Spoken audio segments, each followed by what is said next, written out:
गुस्ल खाने में वज़ू कर सकते हैं? गुस्ल खाने में वज़ू करने में कोई मज़ायका नहीं है।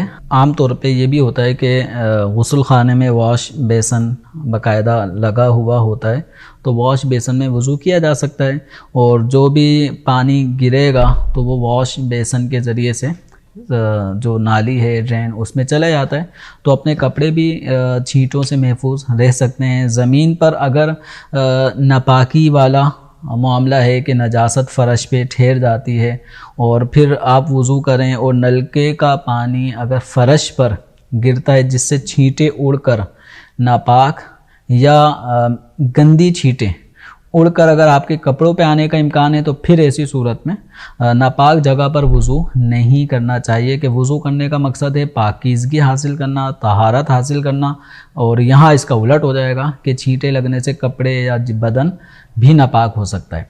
अलबत्ता अगर वाशरूम का फ़र्श साफ़ सुथरा है जी, तो इस अंदाज से एहतियात से वज़ू किया जा सकता है कि छींटे नीचे से उड़कर कपड़ों की तरफ ना आएँ।